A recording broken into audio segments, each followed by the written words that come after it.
And just like that, I'm back. So we will continue with Andrew Carnegie.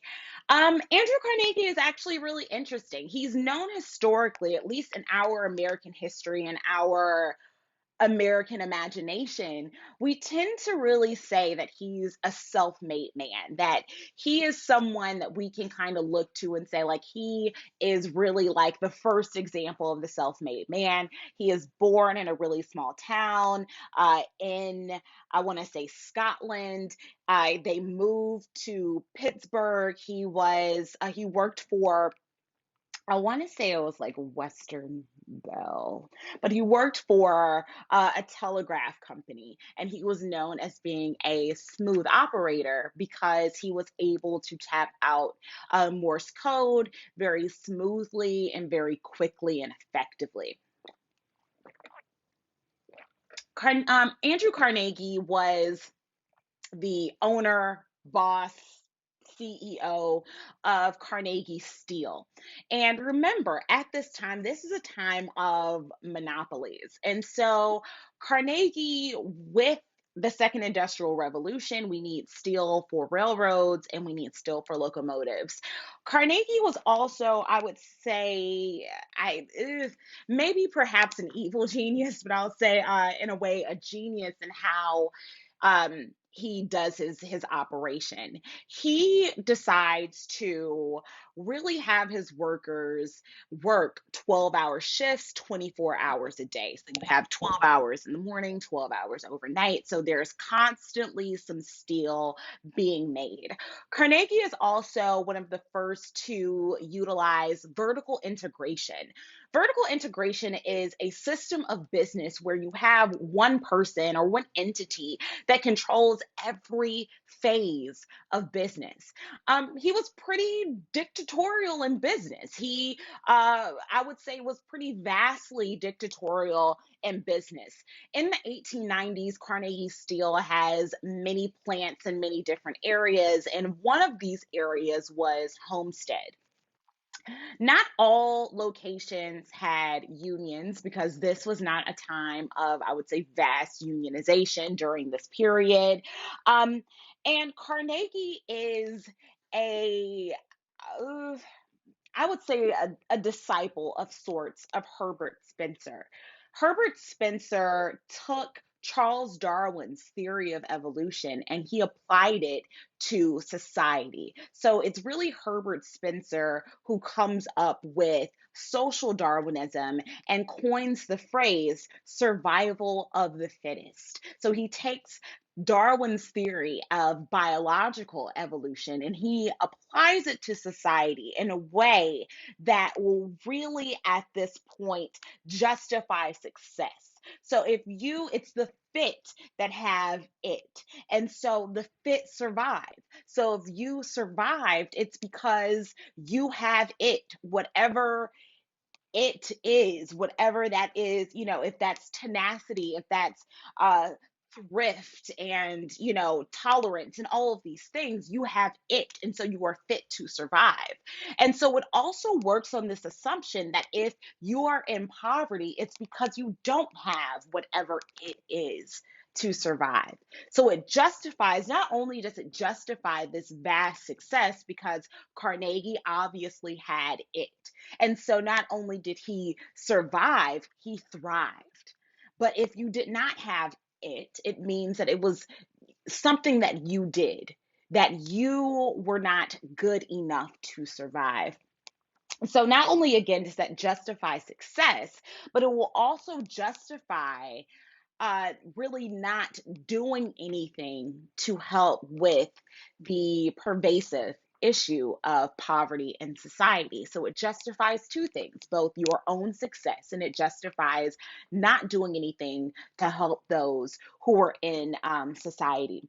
But with his homestead plant, Carnegie has a lieutenant by the name of Henry Clay Frick, and he is Carnegie's right hand man. And at this time, the workers at Homestead are demanding a wage increase. They want a wage increase, and at Homestead, there's actually a there's a union there. And so Frick tells Carnegie about this wage increase, and Carnegie is not for it. So not only does he not give them a wage increase, he will actually decrease wages. He will actually give a wage cut to the workers at Homestead. And of course, the workers refuse this wage cut. Carnegie. It's not Carnegie, I would say. Well, no, it is Carnegie who is in full support of Frick, who is making these decisions. Frick will shutter the plant, he'll close the plant to try to keep the workers from striking because the workers refuse, and they said that they will refuse any replacements that you bring in as well, that they would block any replacements from coming in. This will go on for months and months and months. On July 6th, 1892, Frick will send in like a 300-man security team to try to replace or protect these replacements that he has going into the plants. But the workers will fight back. And at the end of this, approximately 16 or so workers will be killed. And I want to say about 130, 140, or 50 workers will be severely injured in this conflict. It takes 5 months to really crush the Homestead Union. And Carnegie doesn't really like that because he's seen as this helper of the common man up until this point.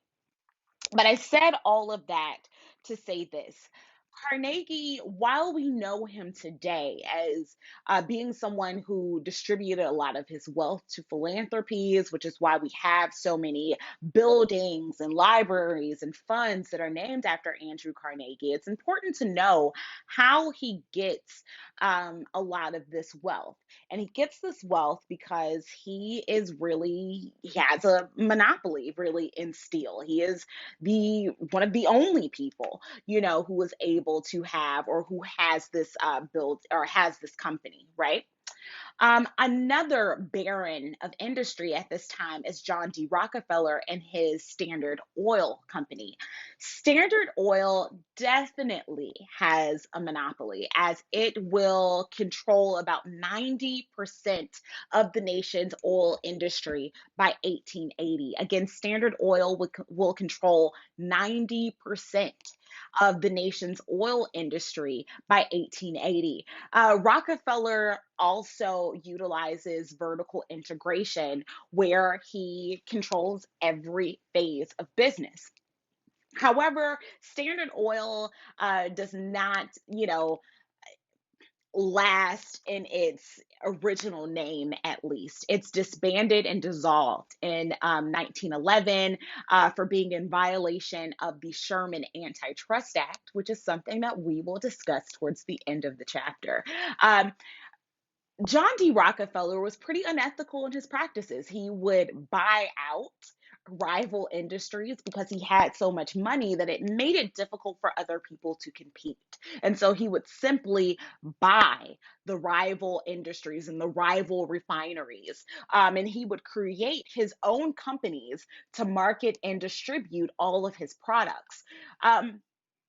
So these are just a couple of examples of these barons of industry that have immense wealth, but even in their own practices, even though they are making a tremendous amount of wealth, they're not spreading this to their workers. It's not being spread in society. A lot of them believe that by rising or raising rather the wages of their workers meant that their own profit would be diminished. And so you don't see, while you see a lot of wealth, you do not see the circulation, I would say, or the distribution or the equal distribution of this wealth among people in society. It's also during this period that we see the closing of the Western frontier. The West is seen as a place of opportunity. It's seen as a way to get land. And land is so vitally important because land was a source of wealth. So you will start to see a lot of settlers pour into the West. We'll get this middle border area as settlers pour into Minnesota and the Dakotas and Nebraska and Kansas. This will really be the area where we'll have farmers who will begin to thrive. They'll produce wheat and corn. However, being out in this Western frontier was very difficult because it's incredibly isolating. It's not like people are moving to areas that are settled, these cities that are completely settled and they're, come together. They're having to create the towns that they are settling in. And as many times prior in our history, women will work in the household. It's also really the golden age of the cattle kingdom, and we see cowboys at this time. And cowboys have been highly romanticized in our historical imagination. In reality, we like to think of cowboys as being like the protectors of the West and the protectors of the frontier. And we kind of romanticize and glamorize like life on the open plains. And we like to, when we think of cowboys, we think of, the old movies. But really, cowboys are low paid wage workers. And cowboys were not just white. Cowboys were black. They were Mexican. There was a lot of diversity in being a cowboy, right? So it's also during this time that we get a lot of people moving to the West. But as people move to the West, there's something to be said about this increase in encroachment. It's not like this land didn't belong to anyone. We are seeing at this time, also during the Gilded Age, it's not just the closing of the Western frontier. We will see kind of like the final straw, dare I say, um, and Native Americans really fighting and fighting back. By 1877, the Nez Perce have been forced to Oklahoma and on reservations. And in 1879, Chief Joseph will deliver a speech in Washington, D.C. Well, he will describe what freedom means to him and his people. And at the end, I would say the major thesis of this is he will say, "Let me be a free man." But that's not what the United States is thinking about at this time. Unfortunately, it's during this period that we see tons of white encroachment, and with white encroachment comes the total displacement of Native Americans, and we'll see the tragedy of death with Native Americans with Wounded Knee at this time. We get during this era, we get the creation of the Bureau of Indian Affairs, which at this time will really have a goal of forcing assimilation, of forcing whiteness onto Native Americans. They will create boarding schools where Native American children will be separated from their families, where if boys have long hair, the hair will be cut. They will be forced to speak English instead of their native tongue. They will be forced into conversion. Their clothes will be changed to more Western clothes. It's a process of stripping someone of their cultural identity. This is what these boarding schools did. It separated children from their families, and it was a process of stripping their cultural identity from them. So the Bureau of Indian Affairs is forcing assimilation and whiteness onto Native Americans. And around the same time, in 1884, there's a court case called Elk versus Wilkins. Elk versus Wilkins in 1884 essentially says that the 14th and 15th Amendments don't apply to Native Americans. So let me back up and explain what the 14th and 15th Amendments are again. The 14th Amendment granted citizenship to anyone born in the United States. Again, the 14th Amendment stated that anyone born in the United States was a citizen and thus should get equal protection under the law. The 15th Amendment granted all men, the right to vote, regardless of race. I often make or refer to the 13th, 14th, and 15th Amendments as these Reconstruction Amendments, but it also, it applies in in this scenario as well. The 15th Amendment grants men the right to vote and says that you cannot keep someone from voting because of their race. However, in 1884, Elk versus Wilkins says that the 14th and 15th Amendments don't apply to Native Americans. And then we go even further in 1887 with the Dawes Act, which the Dawes Act will break up Native American land, distribute a small percentage of it to Native American families, and then sell off the rest of it to white settlers. Okay, so the Dawes Act will break up Indian land and will sell it essentially to white settlers. So during the Gilded Age, again, while there's this tremendous wealth, and we like to think that this is a time of increased suffrage, we also see that there are minorities in this nation who are systematically having rights being taken away. This is a period of uh, tensions with the economic and social classes. This is a time where most people by this time are able to vote. But as we, said before, Reconstruction ended in 1877. So in the southern states, you have former Confederates who are essentially back in control. So we see a decreasing number of African Americans who are able to vote. 1884, the Dawes Act essentially says that Native Americans are not able to vote. And so while we see one part of society that is living one truth, we have the other part of society that is living, I would say, a completely different truth at this time. I think it's incredibly important that in studying history, when studying the Gilded Age, you can't just talk about those at the top because then you don't get an accurate depiction of society. And hopefully, what you're getting here is what we have going on in society. Now, Native Americans did not just go quietly into this dark night. You see this revitalization of culture. You see, especially with the ghost dance. So the ghost dance was a religious revitalization campaign where you have many Native Americans who are returning to their roots, who are saying assimilation is not. Uh, we're not for assimilation. We are proud of our heritage. We're proud of our history. We're proud of who we are, and we're going to retain our cultural identity. And we're going to fight back.